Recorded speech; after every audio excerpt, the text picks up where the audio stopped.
দেখেছেন পুলিশ প্রশাসনগুলো তারা চুপচাপ বসে আছে। প্রশ্ন করছিস কি সাহেব বসে আছেন?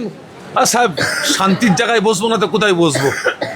অন্য জায়গায় দেখছি তো 1 লক্ষ 1.5 লক্ষ 2 লক্ষ লোক হয়েছে, সেখানে আগুন ধরে গেছে, এই প্যান্ডেলে আগুন, ওই প্যান্ডেলে আগুন, এখানে মারামারি, ওখানে কাটাকাটি, ওখানে মেয়ের উন্না ধরে টানছে, মেয়ের জামা ধরে টানছে, শ্লীলতাহানি হচ্ছে, ধর্ষণ করার জন্য পরিকল্পনা করছে।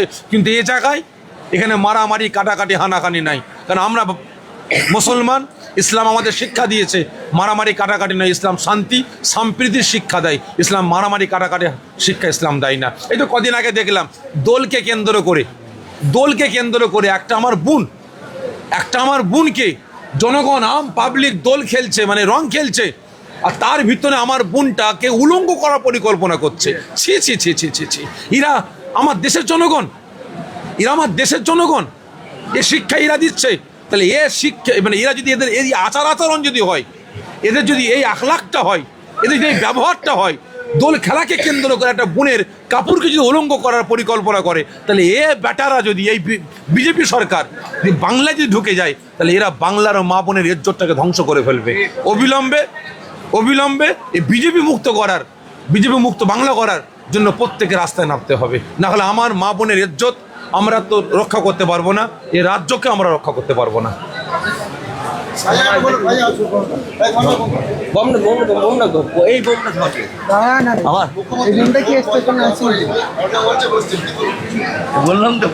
দেখেন, সব থেকে বড় জিনিস হচ্ছে মুখ্যমন্ত্রী দরকার ছিল, অবশ্যই তিনি এসআইআর নিয়ে ধর্নার মঞ্চে বসেছেন, আমি সাধুবাদ জানাবো।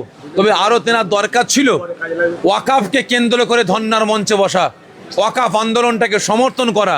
মুখ্যমন্ত্রীর দরকার ছিল এসআইআরকে কেন্দ্র করে সুপ্রিম কোর্টে গিয়ে লড়াই না করে ওয়াকাফকে কেন্দ্র করে সুপ্রিম কোর্টে মুভমেন্ট করা দরকার ছিল। তিনি যদি সুপ্রিম কোর্টে মুভমেন্ট করতেন, ওয়াকাফকে কেন্দ্র করে যদি তিনি ধর্নার মঞ্চে বসতেন, যদি তিনি ওয়াকাফকে কেন্দ্র করে যদি প্রতিবাদের মানে আহ্বান করতেন, তাহলে আজকে এসআইআরকে কেন্দ্র করে আমার দেশের লক্ষ লক্ষ মানুষকে এভাবে ডিভোটার করে তাদেরকে এ দেশ থেকে বঞ্চিত করার পরিকল্পনা করতে পারতো না।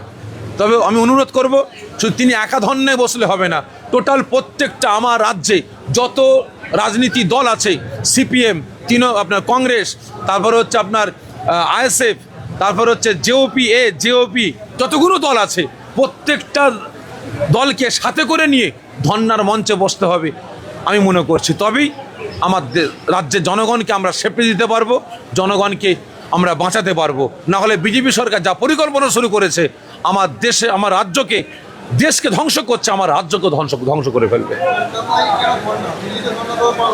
অবশ্যই তিনি যেমন, আমরা যখন ওয়াকাফ আন্দোলনকে কেন্দ্র করে আমরা রাস্তায় নেমেছিলাম, তিনি বলেছিলেন যদি আন্দোলন করতে হয়, যদি প্রতিবাদ করতে হয়, তাহলে দিল্লিতে গিয়ে করো। তাহলে আমার মনে হয় মুখ্যমন্ত্রী তিনাকে যেমন কলকাতায় ধর্নার মঞ্চে না করে দিল্লিতে করা দরকার ছিল। যেভাবে তিনি দিল্লির সুপ্রিম কোর্টে লড়াই করেছিলেন, সেভাবেও দিল্লিতে ধর্নার মঞ্চে বসা দরকার ছিল।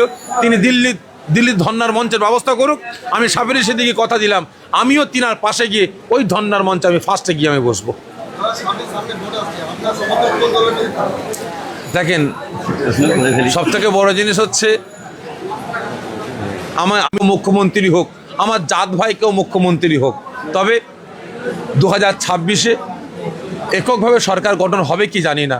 যদি বর্তমান শাসক এককভাবে সরকার গঠন করেন, তাহলে আমি চাইব যে একজন লড়াকু নেতাকে আমি দেখতে পাচ্ছি এই বর্তমান শাসক দলের মধ্যে, যেনার নাম হচ্ছে অভিষেক। আমি চাইব তিনি মুখ্যমন্ত্রী হলে অবশ্যই আমার রাজ্যের কাজ হবে বলে মনে হয়, অবশ্যই।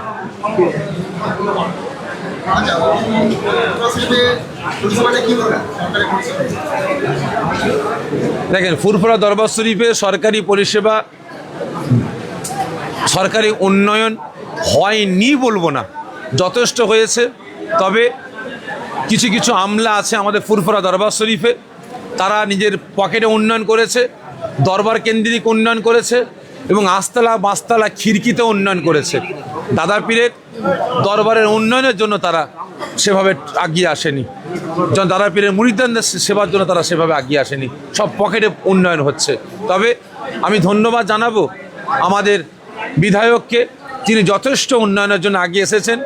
বেশ কিছু দরবারে আমাদের বিধায়ক আপনার সেনাসিস দা তিনি কি করেছেন, ঠান্ডা পানীয় জলের ব্যবস্থা করেছেন, মেশিনের ব্যবস্থা করেছেন। তিনি উন্নয়নের জন্য এগিয়ে আসছেন। তিনি একটাই কথা যে ভাইজান আমি উন্নয়ন করব কিভাবে, আমাকে পিছন দিকে টেনে ধরা হচ্ছে, বাস্তব বলছে, তাকে টেনে ধরা হচ্ছে, তার পিছনে মানে ফেউ লাগানো হচ্ছে, তাকে কাজ করতে দেওয়া হচ্ছে না।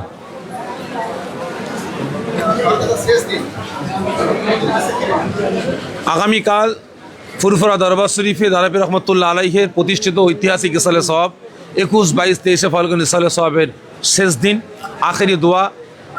বিভিন্ন রাজ্য থেকে, বিভিন্ন জেলা থেকে আমার দারাপীরের ভক্ত মুরিদ মোতাকিদিনরা যেনারা আসছেন বা আসবেন, আমি প্রত্যেকের কাছে অনুরোধ করব আপনারা প্রত্যেকে ফুরফুরা দরবার শরীফে এসে হুজুর কেবলাদের সঙ্গে সাক্ষাৎ করে এলমে তাসাউফ, এলমে মারেফাতের শিক্ষা আপনারা অর্জন করুন।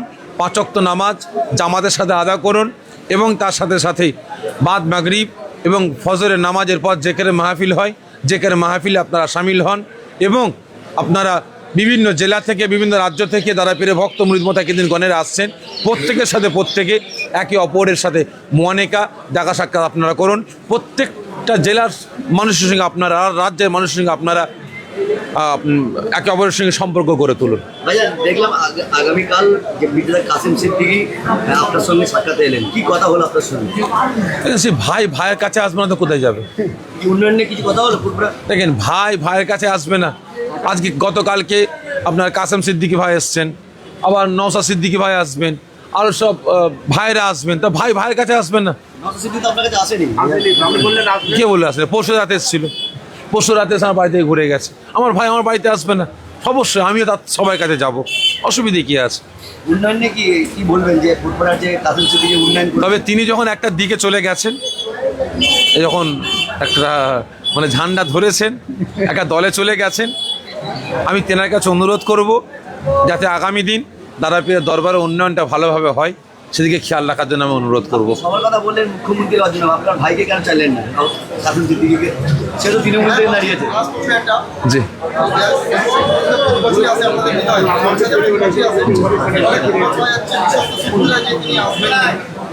না সেরকম কোনো খবর নাই। আমার কাছে খবর আছে উনি আসছেন, সামনে ক্যাম্প আছে, ওখান থেকে ঘুরে চলে যাচ্ছেন, এরকম আমার কাছে খবর আছে। ভিতরে আসতে পারছেন না। আপনি কাসেম সিদ্দিকী মুখ্যমন্ত্রী হিসেবে দেখতে চাইছেন? অবশ্যই আমি তো চাইবো আমার কাসেম সিদ্দিকী ভাই, নওশাদ সিদ্দিকী ভাই, আর যে সমস্ত ভাইরা দলে ঢুকে গেছেন তারা প্রত্যেকে আসুক, আমার জাত ভাই ক্ষমতায় আসুক। জাত ভাই কি বলবেন? দাঁড়ান, তাদের অনুমতি নিতে হবে। আমি বলতে চাই যে আমাদের যদি মুসলিম সমাজের করতে হয় তাহলে কিন্তু নওশাদ ভাইকে করলে ভালো হয়, আমার পক্ষে বলে। তাহলে উনি তো অন্যদিকে বলছেন, তাহলে আমার ভাই ওইটাকে করলে ভালো হয়। আমি এটা যাচ্ছি, আর তা না হলে কিন্তু আরও যে দল আছে সেই দলের করুক।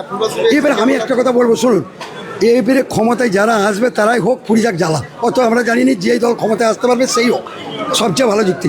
যে আসবে সেই রাজা হবে, তারা আমরা যে বর তার যাত্রী। বিজেপিকে কে আটকাবে? কে আটকাবে? সে যে ক্ষমতায় আসে সেই মন্ত্রী হবে, আমার কি আছে? সে আসলে সেই হবে, যে বর হবে তার যাত্রী হবো, এটা আমার কথা।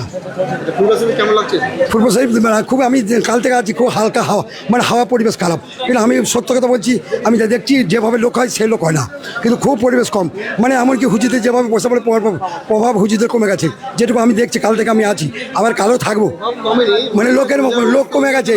আচ্ছা, আগে যেইভাবে লোক ছিল সেই লোকের মানে লোক অনেক কমে গেছে। আমি প্রতি বছরে আসি, আমার এই শেষ নেই। যতদিন আমি হয়তো 56 বছর বয়স, কিন্তু আমি মানে যা দেখছি যে মোটামুটি অন্যদিকে চলে যাচ্ছে। রোজার জন্য কি লোক আসছে না? না না, রোজার জন্যে নয়। হ্যাঁ, কালকে আশা করি লোক হবে বলে মনে হচ্ছে। তো আজের চেয়ে লোকটা একটু, গতকালের চেয়ে আজ একটু লোক বেশি হয়েছে, তাই সন্ধ্যের দিক থেকে হয়েছে। আমি সন্ধ্যের দিকে লোক বেশি দেখছি, আর কালকেও মনে হচ্ছে আগামীকাল হয়তো লোক হতে পারে।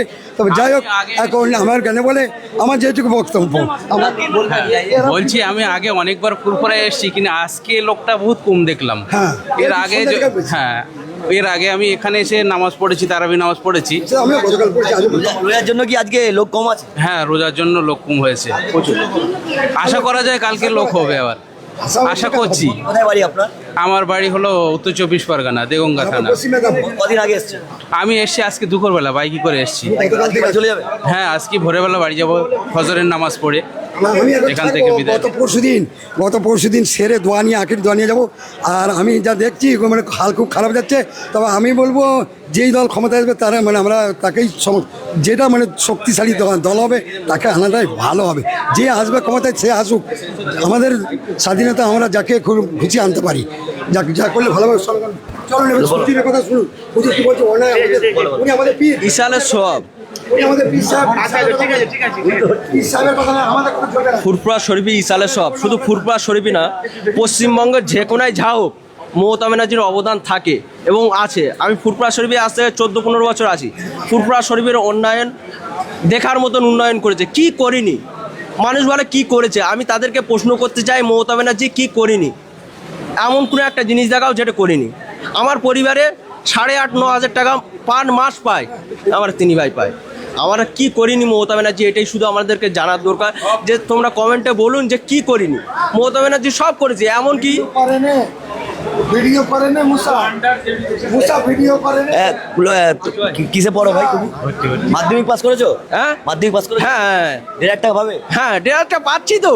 পাবো মানে কি, এটাই তো। আবার কি স্কলারশিপ পাচ্ছি, বিভিন্ন ধরনের টাকা পাচ্ছি। মমতা ব্যানার্জি যতদিন আছে আমাদের কোনো টেনশন নেই, আমরা সুখে আছি। আমরা পরবর্তীকালেও আলহামদুলিল্লাহ খুবই ভালো লাগছে। ভালো জায়গা, ভালো জিনিস এবং ভালো মানুষের আহ্বান। আলহামদুলিল্লাহ খুবই ভালো লাগছে, খুবই ভালো লাগছে। এই আজকে দ্বিতীয় দিন, মানুষের কেমন প্রভাব? প্রচুর মানুষ। আমি তো এসে আসরের নামাজ আদায় করলাম, বড় দরবারে ওখানে ইফতার করলাম। প্রচুর মানুষের সমাগম, মানুষের ঢল বলা যেতে পারে। এবং বিশেষ করে মাহে রমজান, সেই মাহে রমজানের একটা আলাদা একটা রহমত বরকতপূর্ণ মাস চলছে এবং বরকতপূর্ণ একটি জায়গা। ইসালে সওয়াব এসছে। সেই ইসালে সওয়াবে যেমন দাদা পীর রহমতুল্লাহ আলাইহির একটা নেক দোয়া, সাথে সাথে মাহে রমজান, দুটো পাওনা মানুষ পাচ্ছে। কত বছর আসেন দেশের শহরে? আমি সেই ছোট থেকে, আমার তো এডুকেশন লাইফ স্টার্ট হয়েছে এখান থেকেই। আমি একদম আউয়াল থেকে টাইটেল পর্যন্ত এখানে পড়াশুনো করেছি।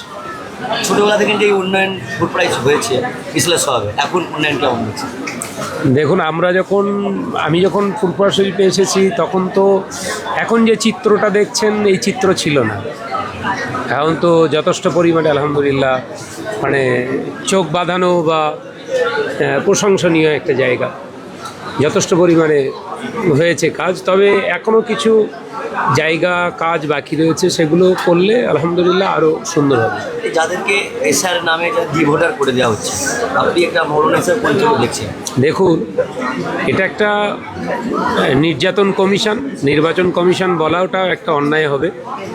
এটা একটা নির্যাতন কমিশন, সেটা আমরা বিহারে দেখতে পেয়েছি এবং ওয়েস্ট বেঙ্গলেও সেটা আমরা দেখলাম। মানে এদের মূল টার্গেট ছিল প্রথম যখন 58 লক্ষ প্লাস মানে প্রথম চান্সেই যখন বাদ গেছে, সেখানে যখন দেখতে পাওয়া গেল যে মুসলমানদের মিয়াদের খুব একটা নাম কাটা গেল না, তখন তারা মানে নাক বেট দিয়ে কান ধরা মতো আর কি, তারা অন্যভাবে আর কি চেষ্টা করলো। সেই চেষ্টাটা কি আমরা সকলে জানি, যে লজিক্যাল ডিসক্রিপেন্সি বলে একটি চক্রান্ত, যা কোনো জায়গায় এসআইআরে এটা হয়নি, ওয়েস্ট বেঙ্গলের জন্য নির্ধারণ করা হলো। এবং সেখানে প্রায় 60,06,000 প্লাস সামথিং কিছু মানুষের নামে এই লজিক্যাল ডিসক্রিপেন্সি বলে একটি জায়গা তৈরি করা হলো এবং সেখানে 35% মানে মাইনরিটি মুসলিমদেরকে বিচারাধীন অবস্থাতে রেখে দেওয়া হয়েছে। এবং এই 60 লক্ষর ভিতরে যেটা আমি জানলাম 24 লক্ষ হিন্দু অমুসলিম ভাই রয়েছে এবং প্রায় 32 লক্ষ প্লাস মুসলিম ভোট সেখানে মানে আন্ডার মানে হ্যাঁ মানে আন্ডার অ্যাডজুডিকেশনে রেখে দিয়েছে। অর্থাৎ পরিকল্পনা একটাই, মুসলমানদেরকে এই 2026-এর ভোটটা ওরা দিতে দেবে না। কারণ জানে মুসলমানদের যদি ভোট দেওয়ার অধিকার এখানে 35% যদি দেয়া হয়, তাহলে এখানে কোনো অবস্থাতেই বিজেপি আসতে পারবে না। এটা পরিকল্পিতভাবে এটা করছে। অর্থাৎ এটা আমরা জেনে গেছি এবং আপামর জনসাধারণ সবাই জেনে গেছে। তবে এ করেও যদি মনে করে বিজেপি সরকার, কেন্দ্র সরকার যদি মনে করে যে আমরা মুসলমানদের বাদ দিয়ে এখানে ওই ভোটের বৈতরণী পার করব, সেটা হবে না। এটা ওয়েস্ট বেঙ্গল, হিন্দু মুসলমান জৈন খ্রিস্টান এখানে সকলে সচেতন। এই আন্দোলন এখনও নির্যাতন কমিশন দেখেনি। এটা বিহার নয়, এটা ওয়েস্ট বেঙ্গল, এতটুকুই বলবো। Thank you. তো দর্শক আপনারা শুনলেন, আমরা আরও কথা বলার চেষ্টা করব যে এই কি বলবেন? বলবো কি হচ্ছে কি আর বলে কি লাভ আছে? বলতে আমি তো অনেক চাই, যে আমি আবার বলতে চাই যে আমাদের যেহেতু আমরা মুসলিম সমাজে বাস করছি, সেখানে আমি বলবো অন্তত আমাদের একে করাটাই নওশাদ ভাইয়ের পক্ষে আমরা আছি, থাকবো, পাশে আছি। আমি একটা কথা বলি, তুমি কি বলবো বলো? আমি জানি। এক মিনিট দাঁড়ান, আপনার কথার জবাবটা শুনে যান। আপনি বলছেন যে আপনি মুসলিম ভাই নওশাদ ভাইজানকে চাই, তাহলে হিন্দুগুলো কি করবে? পশ্চিমবঙ্গের হিন্দুগুলোকে তাহলে বাইরে পাঠিয়ে দেওয়া দরকার, ঠিক কি না? না, নওশাদ ভাইজান জায়গার মুখ্যমন্ত্রী হবে, তিনি যেমন মসজিদ করবে তেমন মন্দিরও করতে হবে। মন্দির করবে, মন্দির করবে। তাহলে কি আপনারা চাচ্ছেন শুধু সংখ্যালঘু বাস করবে পশ্চিমবঙ্গে? তাহলে আপনি কি চাচ্ছেন? সবাই চাই। তাহলে আপনি চান যে মুখ্যমন্ত্রী পরবারে মমতা ব্যানার্জি হোক? তাহলে আমি বলি, আমি বলতে চাই কাজী নজরুল লিখতে একই বিন্দু দুটি কুসুম, হিন্দু মুখ্যমন্ত্রী কে হতে চায়? মুখ্যমন্ত্রী কে হতে চায়? যে ক্ষমতা এই মুহূর্তে ভালো করে শুনুন, ভালো করে ধরতে হবে, এই সালমান ভাই ভালো করে ধরতে হবে। এই মুহূর্তে আমাদের ভাবতে হবে বাংলার জন্য খুব বিপদের দিন, একদম খুব বিপদের দিন। 2026 হচ্ছে একটা আমাদের মরণ বাচরণ লড়াই মুসলমানদের, ঠিক আছে? কারণ নির্বাচন কমিশন যেভাবে আমাদের মুসলিমদের নাম কেটে দিয়ে, মুসলিমদের নাম ভোটাধিকার প্রয়োগ থেকে মানে একদম বঞ্চিত করে যেভাবে ক্ষমতায় আসতে চাইছে, যদি আমাদের মুখ্যমন্ত্রী মমতা বন্দ্যোপাধ্যায় যদি এই নিয়ে যদি সুপ্রিম কোর্টে যদি না যেত, তাহলে কারোর ক্ষমতা ছিল নি। নির্বাচন কমিশনার আমাদের 1 কোটি মুসলিম ভোটারকে নাম কেটে দিয়ে অনায়াসে বিজেপি ক্ষমতায় আসতো। এটা চক্রান্ত। এটা কিন্তু দায়ক শাসক দল তৃণমূল কংগ্রেসের বিভিন্ন কর্মীরা অক্লান্ত পরিশ্রম করেছে। কার কোনো দল নেই, যে হুমায়ুন কবির হোক আর যে মুসলিম দলের নেতারাই হোক, এই মাঠে কিন্তু তৃণমূল কর্মীরাই কিন্তু ছিল। আমি নিজের চোখে দেখেছি, আমি নিজে ছিলাম। যেভাবে বুথ লেভেল পর্যন্ত ছেলেরা মানুষের পাশে দাঁড়িয়ে ভোটকে যাদের হিয়ারিং করেছে, তাদের হিয়ারিংগুলো কাগজপত্র গুছিয়ে নিয়ে যে ব্যবস্থা করে দিয়েছে, সেখানে কিন্তু নাম কেটে দেওয়ার কিন্তু কোনো রকম চক্রান্ত থেকে ব্যর্থ হচ্ছে নির্বাচন কমিশনার। তবু জোর করে কিছু লোককে অ্যাডজুডিকেশনে ফেলে দিয়ে যে তবু কোর্টের দ্বারস্থ হয়েছিল বলে আমাদের সরকার, তবু এটা কোর্টের বিচারাধীন আছে। তবু আমাদের বিচারপতিদের প্রতি আস্থা আছে। আশা করছি প্রত্যেকটা ভোটারের নাম আস্তে আস্তে তাদের নামগুলো মনোনয়নপত্র জমা দেওয়ার দিন পর্যন্ত উঠে যাবে। যদি এই ভোটারগুলোর নাম ওঠে, কোনো শক্তির কোনো ক্ষমতা নেই। একমাত্র বিজেপির এখানে বিকল্প দল একমাত্র তৃণমূল কংগ্রেস। ক্ষমতায় কিন্তু কোনো মুসলিম দল, আমি মুসলিম হয়ে আমি আবেগে কোনো মুসলিম দলকে, আমি দাঁড়ান বলতে দিন, আবেগে কোনো মুসলিম দলকে আমি সমর্থন করতে পারি না। কোনো মুসলিম দল মুখ্যমন্ত্রী চেয়ারে বসতে পারবে না, ক্ষমতায় আসতে পারবে না, 2-3টি সিট ছাড়া। কিন্তু তৃণমূল কংগ্রেসের প্রবল সম্ভব না। এখানে শত্রু বিজেপিকে দমন করতে পারে তৃণমূল কংগ্রেস, মমতা ব্যানার্জির দল। অতএব আমাদের প্রতিটা মুসলিমের কর্তব্য, যে দল বিজেপিকে ক্ষমতা থেকে পরাস্ত করতে পারবে তার পাশে সমস্ত ভোট এক বাক্সে ফেলতে হবে। নাহলে ভোট যদি ভাগ হয়ে যায়, তাহলে কিন্তু আমাদের বিপদ আছে। বিজেপি আসতে পারলে তখন কোনো মুসলিম দলের নেতারা আমাদের পাশে তখন দাঁড়াবে না। অতএব তৃণমূল কংগ্রেসকে ক্ষমতায় আনতে হবে আমাদের, কোনো মুসলিম দলের নেতারা তখন দাঁড়াবে না আমাদের, ঠিক আছে? চলো